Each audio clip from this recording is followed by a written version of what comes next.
你呼召阮成做你的囝婿，感谢主你赏赐信心伫阮每一人的生命中间，互阮会当一世人服侍你，一世人对服侍来经历主你的大权能，甲主你的恩典。今仔日也恳求圣神继续运行伫阮的中间，透过主你的话语，互阮搁一摆重新得到快乐，继续跑走天路为野生。愿安尼祈祷是奉主耶稣基督的圣名。阿门。不是啊，今仔日是合堂礼拜，所以为着阮有一寡青少年，因为要鼓励因做伙含参与伫礼拜的中间，所以今仔日牧师要用较多的话语来讲道。今天是圣灵降临节，圣灵降临就是在复活节后的第50天，圣灵降临了。圣灵降临有一个很大的一个意义，就是当初代教会一群耶稣的门徒聚集在一起的时候，圣灵降临在他们身上，他们突然会讲起别的国家或别的地区的语言。比如说，我本来如果我不会说泰语或者是越南话，我就突然会说了泰语或者是说了越南话，因为在我们当中有很多，因为当时耶路撒冷他们在过节的时候，有许多来自各个地区一起来敬拜上帝的人，所以可能在那个时候，我就突然会说了泰语，或者是说了越南话，为了要讲给那一些从泰国来的人，或者从越南来的人，我们这样子比喻，让他们知道什么？让他们知道耶稣基督是如何从死里复活。当这些门徒用不同的语言去开始见证耶稣基督复活的大能，这跟在当初我们在读创世纪巴别塔非常不一样。我们知道在巴别塔的时候，他们为了踢走巴别塔，他们有相同的语言，但是呢，他们踢走巴别塔是为了什么？为了让自己的名可以扬名立万，让所有的人都可以记得自己。所以呢，上帝就把他们的语言打乱了，让他们分散开来。但是今天，所有的门徒在初代教会，所有的门徒聚集到耶路撒冷，圣灵赐给他们不同的语言，为了要见证耶稣基督。这也象征了当初从巴别塔受到的咒诅，今天在圣灵降临的时候，这个咒诅被上帝的祝福给夺去了。圣灵降临也代表了教会时代的来临，所以我们说圣灵降临是教会的开始，就是一群门徒借着圣灵彼此连结、彼此联合，为的就是要传扬福音，见证耶稣基督的大能。使徒行传第2章前面就是记载圣灵降临节的一个过程、一个情况。或许因为我们最近在读从路德记到从士师记到路德记，我们会知道说，圣灵好像不只是在初代教会才降临啊，在旧约时代也有圣灵，没有错，圣灵是从起初就有的，只是在旧约时代，圣灵会选择性的降临在某些特定的人身上，那一些特定的人就是上帝要呼召他们，可能成为先知、成为士师，要为上帝所用的人身上是特定的。可是，在圣灵的时代，我们讲教会的时代，圣灵是赏赐给凡奉耶稣基督的名受洗、相信三一上帝上的子民，给所有的基督徒。当我们奉三一上帝的名受洗的时候，圣灵就与我们同在。所以在圣灵的时代，圣灵是普遍性的。对于信徒来讲，圣灵是普遍性的浇灌。但是当时因为是第一次，在我们使徒行传前面第2章前半段，1到13节，它的记载是，因为那是圣灵第一次普遍性的浇灌。然后呢，这些门呢说了其他不同国的语言，好，然后呢就有很多人觉得好，他们是喝醉酒了吧，还是怎么样，就开始这些被圣灵浇灌的门徒就受到一些人不了解的人毁谤。但是满有圣灵的门徒已经不是在之前耶稣受难四处逃窜那些胆小害怕的门徒，这些门徒生命已经不一样了。首先我们知道3次不认主的彼得，在那个时候他这么的惊慌害怕，可是今天首先彼得他首先站出来为耶稣基督做见证。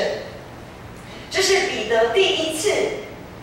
在众人面前的讲论，也就是他在众人面前的讲道。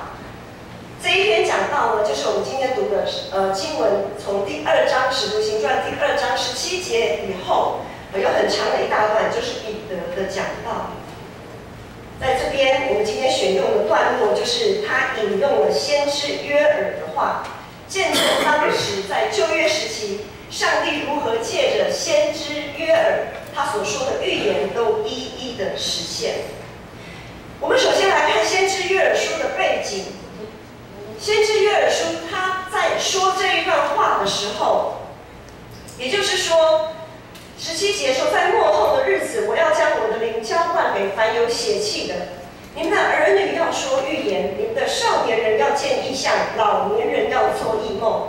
在那些日子，我要将我的灵浇灌我的仆人使女，他们就要说预言。在天上我要显出奇事，在地下我要显出神迹，有血有火有烟雾，日头要变为黑暗，月亮要变为血，等等的。很多时候上帝借着约珥在说这段话的时候，是要我们提醒，不只是提醒旧约时代的那一些人，也提醒我们现在，当上帝在他的创造里面显出一些灾难、神迹、奇事的时候，无非是要让人懂得去敬畏。会在这样子的过程当中，发现我们人真的是非常的渺小。比如我们面对新冠肺炎，我们几乎是完全没有对策，我们唯一的对策只能预防而已。我们对新冠肺炎，对于这个病毒，我们无可奈何啊。在这个时候，我们要思想，我们人真的是很软弱，拜托求扣谁？好像我们现在医疗很进步，什么医疗科学各方面可以战胜。然后有时啊，学会扣谁？很多时候，上帝透过一些灾难，要我们学习懂得谦卑。在先知约珥在预言的那个背景，是在他们非常流离失所，而且呢是在蝗虫过境之后。这一阵子在印度有蝗虫的灾难，他们的那些农民碰到蝗虫的灾啊，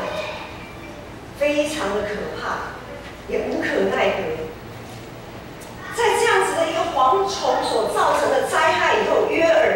先知约珥做了这样子的一段预言。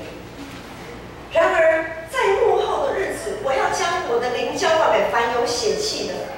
这样子的一个预言，在初代教会在那个时候就实现了。当圣灵降临在使徒身上，他们开始用不同的语言，向不同地区的人见证耶稣基督复活的大能。代表约珥书中的末后的日子已经展开。其实，在2000多年前，耶稣道成肉身，末日就已经开始。我们现在就是在末日的一个开始，在圣灵降临的时候，更是代表一个新时代的开始。但是在耶稣时代，在第一次的圣灵降临节的时候，那一群犹太人仍然没有办法分辨，他们仍然不会感到敬畏，他们仍然想把持着自己过去所拥有的东西。我们说既得利益者，他们不想放下他们已经有的东西，他们不想承认属于他们的时代已经过去了，而新的时代要展开。我我们稍微回顾一下，在耶稣的时代，对犹太人来讲，其实就是一场灾难。当时犹太人他们虽然有很好的信仰基础，但是在律法之下，他们扭曲了对律法的解释。他们特别注重一些外在的仪式，他们在乎他们的身份，在乎他们的地位。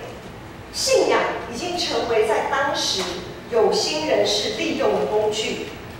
所以，当道成肉身的耶稣，来到世上与他们同在的时候，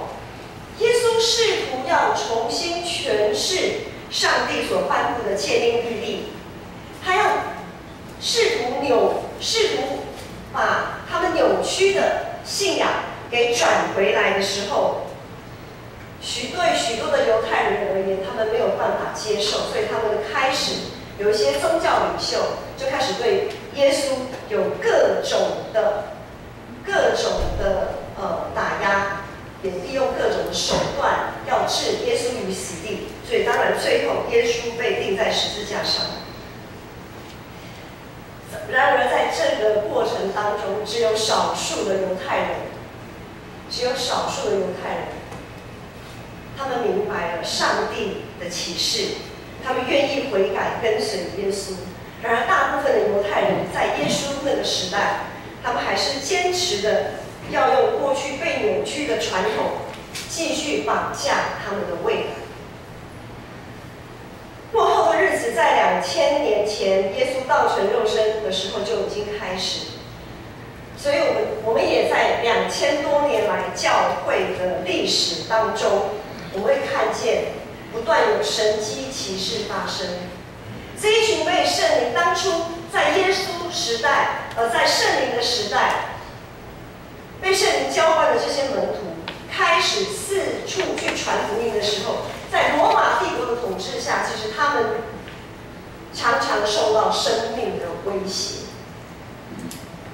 很难想象，在那样被威胁、被逼迫的时候，福音竟然能从耶路撒冷一路在2000多年的教会历史当中一路往外扩展，到撒玛利亚，直到地极。到现在，全球性福音已经是全球性的运动。虽然在这2000多年当中，我们看见圣灵如何带领属于他的子民在传福音，许多的神迹奇事在过程当中发生。当然，也看到许多的殉道者，许多的战争，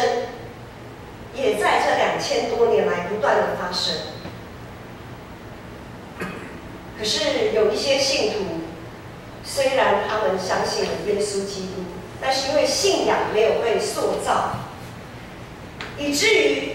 在末后这样常常有灾难、常常有天灾地变、常常有人祸战争的这样的时候发生的时候，没有谨慎警醒，没有懂得敬畏上帝。很多时候这些苦难都是上帝透过这些苦难，透过在我们周遭发生的苦难向我们启示，要提醒我们悔改，要专心倚靠他，要用心灵诚实敬拜他。可是在这样和平的日子，特别在台湾，我们讲说平安的日子过久了，我们就松懈了。我不知道每一个大家弟兄姐妹在今天我们来做礼拜，在前一天晚上，在昨天，有多少人是为着今天来谨慎警醒？比如说要早睡，比如说要放下过去可能看电视看到让好电视看安尼，看电视看到困去安尼，而且是拍电动。年轻人会打电动打到想说放假天嘛，打到没办法节制。我们常常会为了上班，为了交作业、交报告，为了业绩，我们会谨慎警醒，我们会预备好，明天要上班了，明天要上课，明天要考试了。可是我们有多少人会谨慎警醒于今天？我们在每一个主日要来来朝见上帝，要来敬拜他，用心灵诚实敬拜他，是全神贯注的敬拜他，而不是坐在这边，反正就是圣歌队可以唱好听的诗歌，冷气、灯光、环境不错，牧师讲到听得懂就听，听不懂就打瞌睡、晃神都没关系。我们是用怎么样的态度来敬拜？我们是用怎么样的态度来做礼拜？许多时候，我们不愿意正视自己在信仰上的错误。我们常常利用信仰，甚至于我们可以说的更严格一点，就是我们常常利用祷告。之前牧师也有说，很多时候我们在利用祷告来绑架上帝啊，滥用上帝的恩典。对于发生在我们周遭一切的苦难，对于上帝的提醒，我们是不是有细心的、谨慎的去了解？我们是不是对于这些提醒会觉得扎心呢？当亚当在创世纪，亚当他违背上帝偷吃分别善恶树上的果子的时候，我们都知道，从亚当的例子，我们看到人性就是倾向自私，人性就是会为自己辩护，为自己的行为找理由、合理化，怎么样都有理由。胳背总是向内弯嘛，人体工学，胳背向内弯，我们没办法向外弯，弯不过去。但是当我们在看耶稣的言行的时候，我们会发现，耶稣总是把胳背向外弯的。耶稣总是会把胳背向外弯。耶稣会看到天父上帝的需要，会顺服他的旨意，即便这样子的呼召是这么的不容易，即使上帝的旨意是这么难以顺服，这个苦杯是这么难以下咽，但是耶稣他说他愿意。我们这一群成为基督的门徒们，很多时候我们还是会选择往内弯就好了，舒服一点，很合理嘛，非常的合理。不要再往外弯了，不要再做一些违背自己人性的事情。我们会因为耶稣的言行感到扎心吗？常常我们在信仰的灰色地带，我们会感觉到挣扎跟痛苦吗？什么叫信仰的灰色地带？就是当我们在说一些话或做一些事的时候，我们心里觉得不踏实。当我们的内心觉得不踏实的时候，那就是圣灵给你的提醒。那感觉普普的时阵，感觉做这个心内无遐尔啊无定着的，心头敢若唔是足有平安的，惊惊。当咱有这种的感受的时阵，咱就爱去知影，那都是圣灵的提醒。我们是不是有在这末后的日子觉察圣灵的提醒？不用牧师提醒，不用长老执事提醒，因为我们都是肉体，我们都是人，我们都会受时间空间的限制。但是圣灵是不受时间空间的限制，他在你们每一个人的心里常常提醒着你们。我们是不是有警觉到，在这末后的日子，其实就是一场不是你死就是我亡的属灵战争？当我们常常处在一个信仰的灰色地带，不知道这个善意的谎言说出去的后果，然后我们在这边摇摆不定的时候，我们的选择是什么？弟兄姐妹，当我们会挣扎是好的，如果还会挣扎，代表我们的信仰还是活的，不是死的。只有死人是不会挣扎，死人不会挣扎，只有活着的人才会挣扎。在这末后的日子，我们更要依靠圣灵的大能。我们是不是可以靠着圣灵摆脱过去的枷锁，摆脱我们过去的习惯，摆脱我们过去所认定的某一些事情。我们是不是愿意坚定的从这个时候开始，从每一个圣灵提醒你的时刻开始，我们要把上帝当作首位，第一个。当我们把上帝放在首位的时候，当没有任何人事物可以取代上帝的时候，其实那个选择会变得非常的清楚明确。当我们前一天晚上可能还想在打桌游、在玩的时候，好，11点了，我们就要想，这个时候我们应该要准备睡觉，因为明天要做礼拜。但是我的肉体可能会告诉我，没关系啊，再一会儿啊，再看一会儿，再玩一会儿，再做一些事，没关系，反正我平常大概都是12点1点才睡觉，这个时间没有问题。我今天再晚睡，我明天还是可以起来，没有问题。但是如果在11点那个时候，你把上帝放在首位，明天我就是要来敬拜上帝，我要全神贯注，我要把我最好的精神给上帝的时候，这个选择一点都不难嘞。你就会马上放下任何会拦阻你、干扰你的事物，然后就是准备上床睡觉。当我们把上帝放首位的时候，其实很多选择都不难。我们一直卡在一个灰色地带，实际是我们自己的人性导致我们这样子的，并不是上帝没有提醒我们，并不是圣灵没有与我们同在，而是我们任由，像亚当一样，我们常常会替自己找借口、找理由。今天的经文17节有提到，在末后的日子，我要将我的灵浇灌凡有血气的。这里有说，儿女要说预言，少年人要见异象，老年人要做异梦。18节说，我要将我的灵浇灌给我的仆人和使女，他们就要说预言。在这里绝对不是说，老年人就是规定要做异梦的，少年人就是要见异象的，不是儿女就是要说预言，好像有给它分门别类，不是这个意思。这里我们会看到有怎么样，有身份上的不同，有地位上的不同，有年龄上的不同，有性别上的不同，其实也有种族上的不同。意思是说，圣灵的启示不分男女老少，不分种族性别，不分地位身份，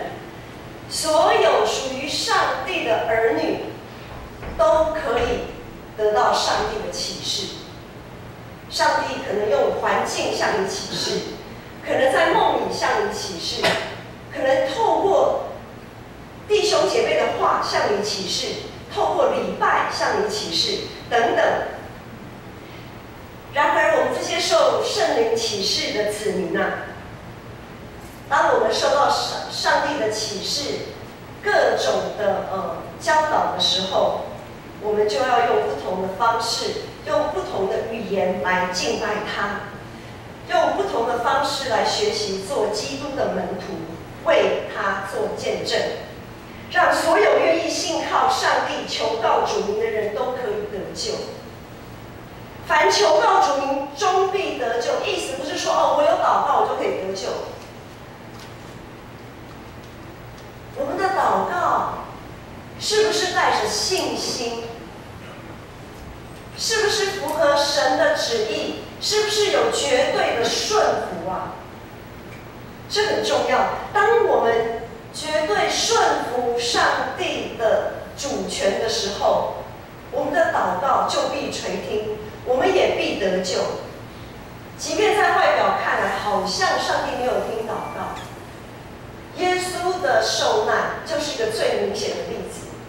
外表上来看，上帝并没有垂听耶稣的祷告。耶稣在客西马尼园说：“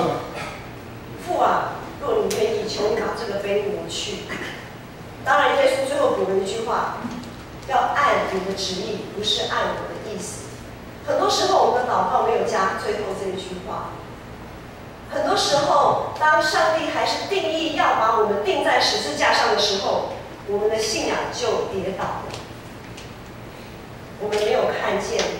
即便耶稣受难、死后，但是他3天复活。我们在祷告当中所盼望的，不就是这个复活的大能吗？我们要如何用我们的祷告，用我们的生命来见证我们的主呢？弟兄姐妹，圣灵浇灌在我们的身上，我们要去做见证。然而，我们所做的见证又是怎么样的生命见证呢？不只是彼得他在强调上帝国度里需要有多元、非常不同多的族群人口来见证上帝。因为彼得引用了约珥的这段话，不分年龄，不分男女老少，不分种族。使徒保罗也不例外。使徒保罗他在哥林多前书9章里面有说，我来读一段。保罗说：“我虽是自由的，无人管辖，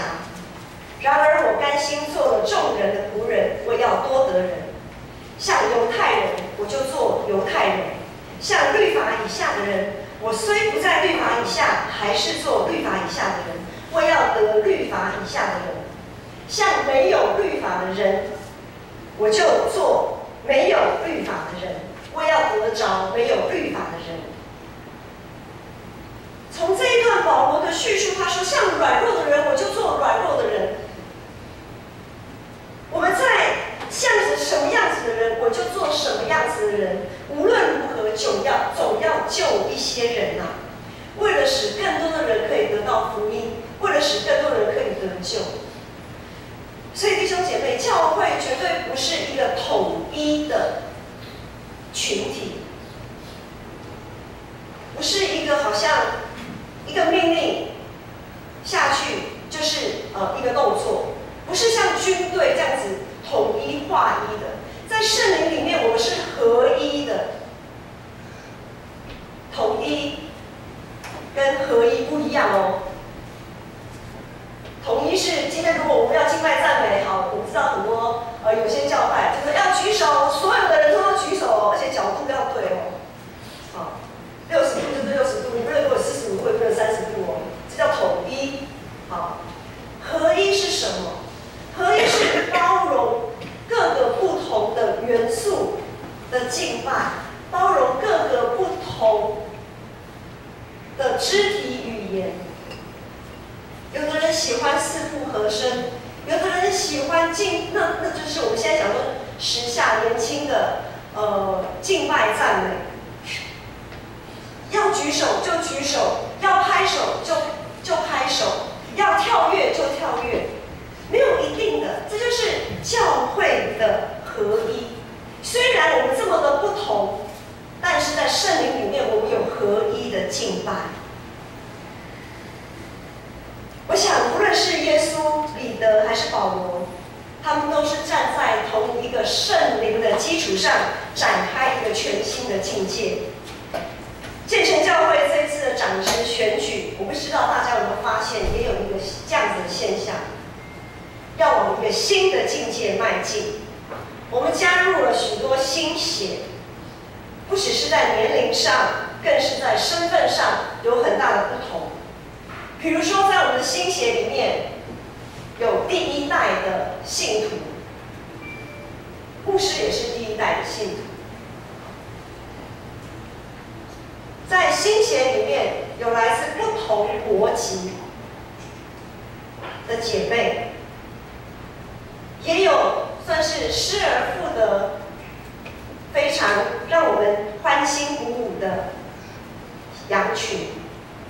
在末后的日子，神必要做新事。这些新血提醒了我们什么？让我们看到了什么？这些新血都是在耶和华的大会当中被选出来的。选举不是选完就结束，选举是才刚开始而已，选完才刚开始。我们该如何来看圣灵的启示呢？在未来，我们是不是也预备好自己，要展开一个新的旅程？我们是不是也预备好自己突破旧有的框架？我们是不是也预备好自己可以接纳各种不同于传统的敬拜，不同于传统的聚会模式？牧师在这里讲一个小小的例子就好，比如说以私会来讲，我们知道被选上长职，一个很重要的任务就是要私会。请问，今天我牧师举个例子，如果说我们如何强迫一位泰国华侨能够说台语呢？我们是不是在他私会的时候，既然他是被我们选出来的，我们是不是愿意在他私会的时候有更多的包容与接纳，然后可能在礼拜的过程当中，我们有一些调整？今天他被上帝拣选出来，那我们呢？不是说私会就是他的责任，每一个参与敬拜的都有责任。即便是会讲台语的私会，很多时候我们也会咬螺丝，也会吃螺丝啊。那我们的心，当私会不小心吃螺丝的时候，我们的心是怎么样？这个私会连这个字也不要读，上帝讲伫落尾时日，我要用我的心降落伫凡肉体。说迄个私会台语读到毋是遮尔啊顺，迄才是牧师的台语。牧师就毋是台湾人嘛，有啥台语就无法度讲我遮尔啊认真。咱在听的时阵，我们在听的时候会一直卡在那边说，牧师又讲错了，某某师会又讲错，连这个也不会，我都比他会。我们是这样子在专注这些，还是在专注整个礼拜敬畏上帝的那整个敬拜的过程？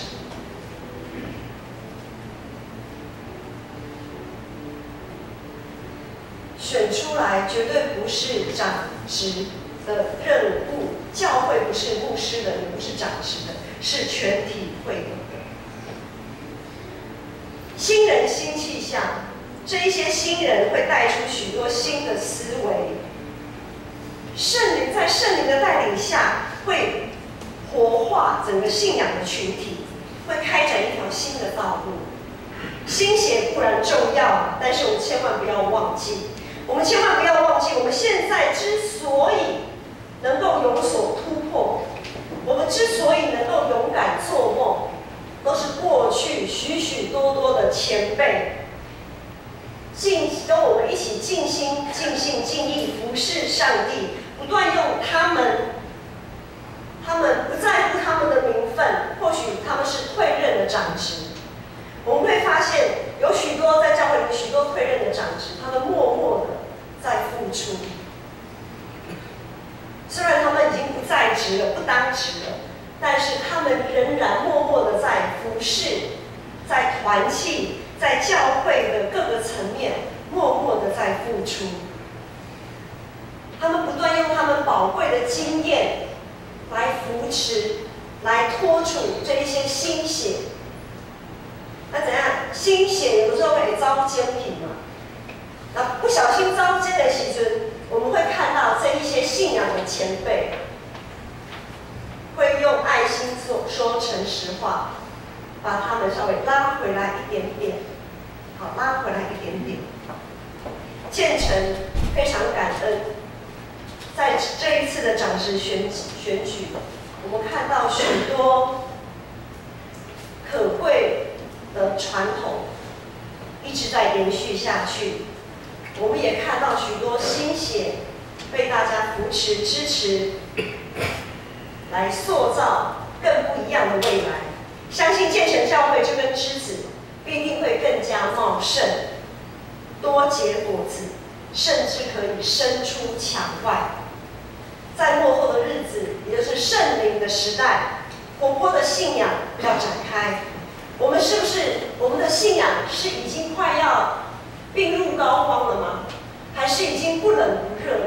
今天圣灵降临节，我们要再一次的在上帝面前，我们要再一次的立志，我们要再一次的呼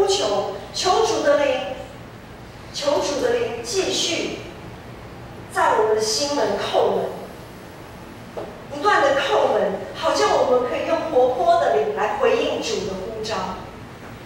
改变与转化都需要时间，盼望我们所有弟兄姐妹可以一起继续用祷告、奉献、委身来支持我们新选任的长职，也不断重新塑造自己的信仰，让我们每一个人都可以朝着新天新地，朝着新的耶路撒冷迈进。我们一起来祷告。阿爸父神，我们感谢你，感谢你的拣选呼召，感谢你赏赐圣灵，让我们可以成为一个活人，而不是死人。主啊，让你活泼的灵浇灌我们的时候，主，我们建成教会要在你的里面立志，成为一个活泼、警醒、敬畏、爱主、爱人，